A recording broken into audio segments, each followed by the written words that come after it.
Assalamu alaikum rahmatullahi wa barakatuh. Hope everyone's doing good today. This is Colin once again. I'm making a video response to an individual that I have recently met here on YouTube. He's Jewish and he goes by the name of Bringers of Truth. And I have no issues with this individual. In fact, our comments to each other back and forth, either through PM, have been they've been brief, few, but they've always been respectful.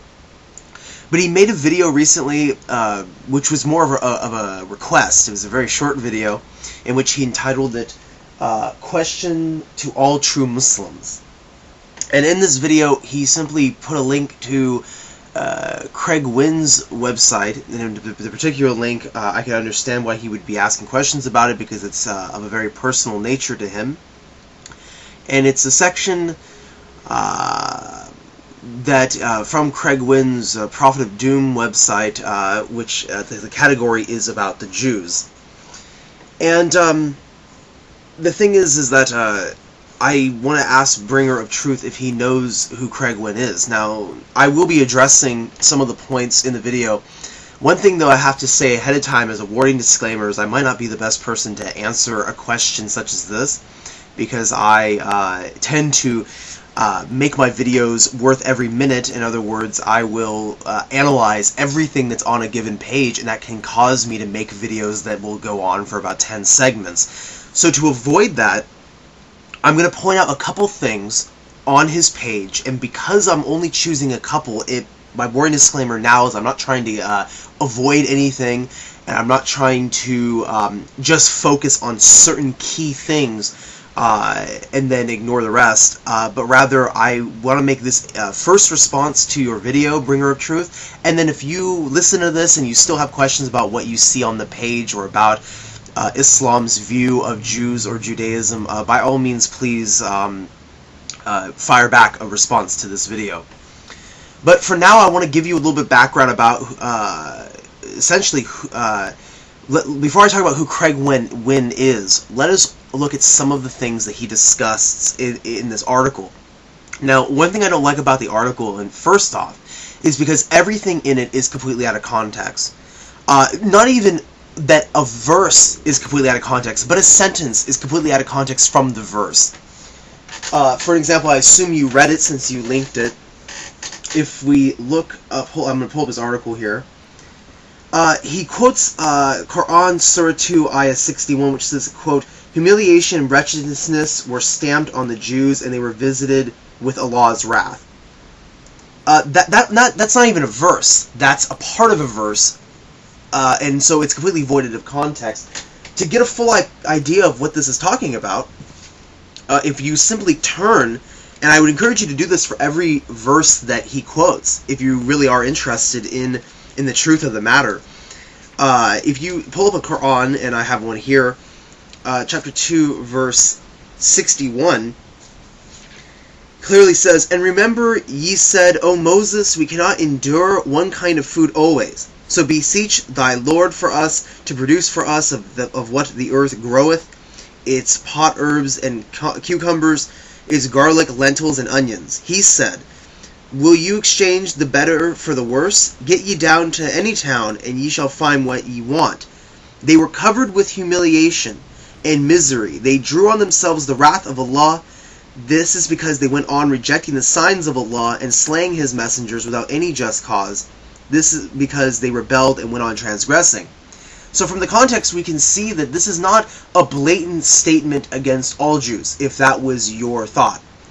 I could see how reading that one sentence you might think that, because of the out-of-context statement. However, you read the entire context of the verse, you note that Craig Wynn disingenuously only quoted a sentence from the verse. But funny enough, how verse 62 says, "Those who believe in the Quran, and those who follow the Jewish scriptures, and the Christians, and the Sabians, and believe in Allah in the last day and work righteousness, shall have their reward with their Lord, and on them shall be no fear, nor shall they grieve." This is why in Islam we are taught not to overgeneralize every Jew or Christian or monotheist that we meet. There's another verse in the Quran which says that not all the people of the book are alike. In other words, we are not supposed to look at every single Jewish person and assume that they are a bad person, or by the same token that all of them are a good person. Humanity, of course, has a variety of different people, and we have to look at them accordingly. The thing is, in the early part of Surah Al-Baqarah, the chapter 2 of the Quran, the children of Israel are used as an example for the Muslims because they were God's chosen people. They were the nation that was picked out of all of the nations to be given God's message. Moses was sent to them. Many prophets were sent to them, and peace be upon them all. We believe in all of them. And their relationship between God and themselves is an important one to look at, because even as your Torah testifies, the relationship between the Israelites and God was sometimes a rocky relationship.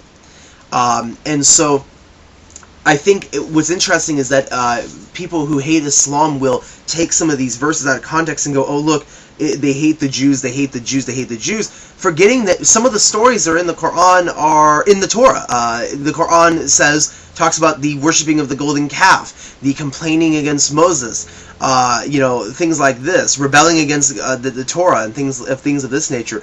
So really, this is just a reminder and to look at how a nation has interacted, a past nation has interacted with God. And for us as Muslims, we're supposed to reflect on that and see what the good points of the Israelites were and what the negative points of the Israelites were. But I cannot stress this enough, that this is not an overgeneralization. This is something that is stated in the Quran as a teaching to show what has happened. And indeed, the Quran does this with not just the Israelites. I mean, it talks about many other nations as well, positive and negative. But as I mentioned in your comments section, I said if I could prove that he's a liar, meaning Craig Wynn, would that satisfy you? And I wanted to point out that one point first about the Quranic passage, which is just one out of the many on this list. But I wanted to talk about Craig Wynn's style, and I wanted to mention this secondary because it might come off as an ad hominem attack, but really this is just my experience with Craig Wynn, at least indirectly.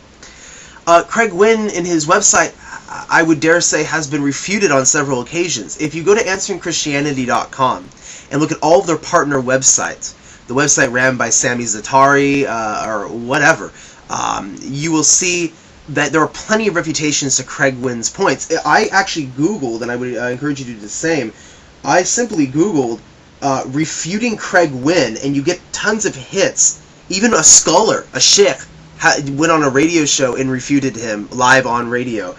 There are tons of refutations to Craig Wynn's points. Now, I'm not saying that to tell you that, oh, you should just now believe me because I've given you all these refutations. I'm just letting you know that there are refutations to his points.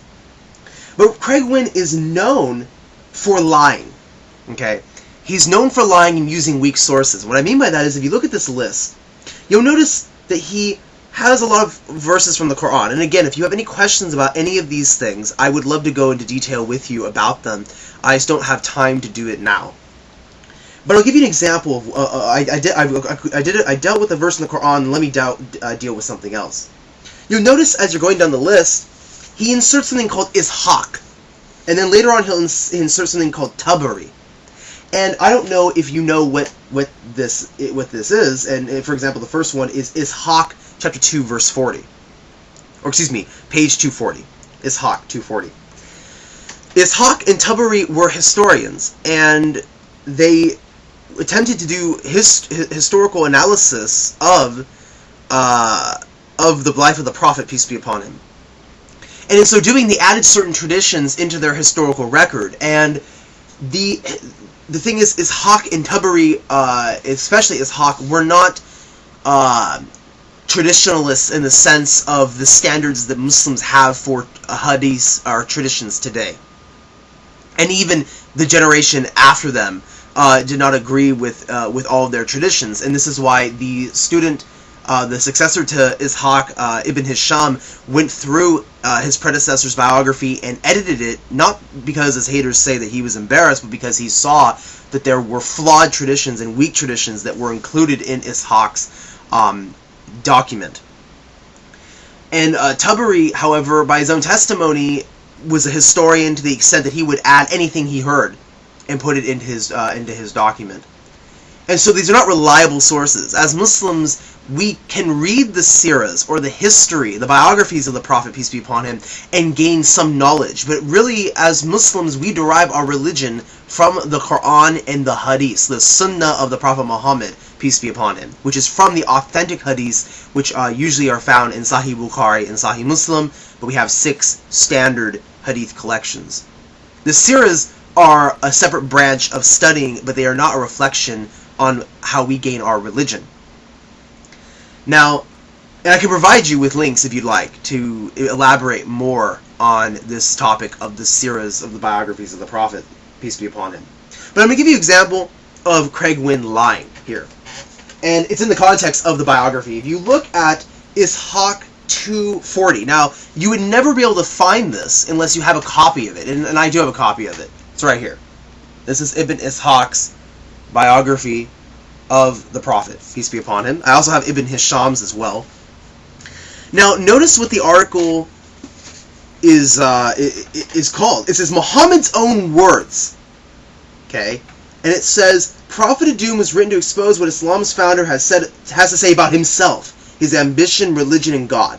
Before you use or criticize these quotes, please read this overview from the author. Those who are serious about the study of Islam, be sure to read the source material appendix entitled Islam's Dark Past. I'm going to click on the overview really quick. Blah, blah, blah, blah, blah, blah, blah, blah, blah. Okay. But let's deal with page 240. And he's quoting Muhammad, peace be upon him, as saying, the bestial... Oh, sorry, that's the wrong page. The Jews are the nations of liars, are a nation of liars. The Jews are a treacherous, lying, and evil people. Okay, this is what he's saying Muhammad, peace be upon him, is saying about the Jews, right? Now, as a Jew, I would expect you to be offended by that. I no doubt, and I wouldn't be surprised if you were. Of course, we get into a conversation with you about the historical context of what was going on in Medina during the 7th century, and why someone might say this about the Jewish people living in Medina. But let me ask you a question. Is this the words of Prophet Muhammad, peace be upon him? Is it? Well, Craig Wynne says that it is. And for those who actually own a copy of this, you will see that he is lying. And in my opinion, and I don't know if you follow the same standard, bringer of truth, and I'm willing to give people the benefit of the doubt, but see, Craig's track record is not a good one. He's been exposed on several occasions for not understanding Islamic theology and for lying and actually adding things to quotes and things of this nature, misrepresenting quotes, etc. So, in my opinion, though, if someone is exposed to be a liar, I'm done with them, unless they're willing to recant their old ways and apologize. Then I'm willing to give them another chance. But until then, if they simply do this sort of garbage, I have no reason to believe anything that comes out of their mouths. Why should I? So I don't know if you follow the same standard, but let me read this to you. From section 353, on page 240 of Ibn Ishaq, this is what it says. So this is a tradition that could be authentic. I don't know if it is. I know that there's a reminiscent of this tradition in Sahih Bukhari and Sahih Muslim, but not as many words. So there might be portions of this that are not authentic, but that's neither here nor there. But this is what it says. The section head is Abdullah bin Salam accepts Islam. And it says, I was told, the story, and I, in this context, is Ibn Ishaq. He is saying this. I was told the story of Abdullah bin Salam, a learned rabbi, by one of his family. He said, and so who is he? Not Muhammad. It is the rabbi speaking. Let us continue. He said, when I heard about the apostle, meaning Muhammad, peace be upon him, I knew by his description, name, and the time at which he appeared that he was one we were waiting for. And I rejoiced greatly thereat, though I kept silent about it until the apostle came to Medina. When he stayed in Quba, among the Bani Amr bin Araf, a man came with the news while I was working at the top of a palm tree, and my aunt Khalidia bin Harith was sitting below. When I heard the news, I cried, Allahu Akbar, and my aunt said, good gracious, if you had heard that Moses bin Imran had come, you would not have made more fuss. Indeed, aunt, I said, he is the brother of Moses, and follows his religion, being sent with the same mission. She asked, is he really the prophet who we have been told will be sent at this very time? And she accepted my assurance that he was. Straight away I went to the apostle and became a Muslim. And when I returned to my house, I ordered my family to do the same. I concealed the matter from the Jews, and then went to the apostle and said, the Jews are a nation of liars, and I wish you would take me into one of your houses and hide me from them. Then ask them about me, so that they may tell your position, you the position I hold among them, before they know that I have become a Muslim. For if they knew it beforehand, they will utter slanderous lies against me. The prophet housed me. The Jews came, and the apostle asked them about my standing among them. They said, he is our chief, and the son of our chief, our rabbi, and our learned man. When they said this, I emerged and said, O Jews, fear God and accept what he has sent you. For by God you know that he is the apostle of God. You will find him described in your Torah and even named. I testify that he is the apostle of God. I believe in him. I hold him to be true, and I acknowledge him. They accused me of lying and reviled me. Then I reminded the apostle that I had said that they would do this, for they were a treacherous, lying, and evil people. I publicly proclaimed my conversion, and my household and my aunt Khalidia followed suit. So, are these the words of Prophet Muhammad, peace be upon him? No. This is the words of the rabbi that converted to Islam. And indeed, he is not even referring, as a Jew, and even in his defense, he is not even referring to all Jews. He's in the last statement he says he's referring to the Jews of Medina, or at least the ones that are harassing him. Again, the words of this tradition are different in the authentic tradition found in Sahih Bukhari and Sahih Muslim. And this is something I want to point out. Some of these more slanderous phrases are actually, I don't think, in Sahih Bukhari and Sahih Muslim. But I could be mistaken. So check it out for yourself. But I'm pretty sure that it is not worded that way. If I recall from reading Sahih Bukhari and Sahih Muslim, the hadith simply reads that he converted to Islam, and some of the Jews came around and basically had said that, Muhammad, peace be upon him, asked them, what do you think of this man? And they said that he was a great man, etc. He was a rabbi, a learned man, and then he came out and he proclaimed that he was a Muslim, and the Jews were upset. But I don't think some of these other words are included in the authentic traditions. But even if they are, I'm just defending the authenticity, or I'm defending the text of the matter now.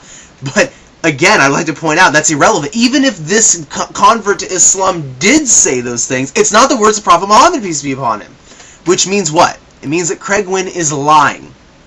He's saying that these are the words of the Prophet, but they're not. That was not a direct quotation. Therefore, he's misrepresenting words yet again. And this is just one of a million examples of this type of thing. So I apologize for the long video. Again, see, I've only addressed 2 points in this video, and I've already made almost a 20-minute video. So you can see why I was hesitant to jump into this. But like I said, listen to what I've said, do the research, and if you have any more questions, please ask. You can even PM me. You don't even have to make a video if you don't want. Just PM me and ask me more questions, and you and I can go back and forth. It's really up to your discretion. Thank you everyone for watching. I hope, Bringer Truth, that this was helpful for you to see the truth of the matter. I wish you the best of luck in finding the truth, because I know that you are an honest person, and I know that you, like myself, are a seeker of knowledge. Thank you everyone for watching. Assalamu alaikum wa rahmatullahi wa barakatuh. Have a nice day.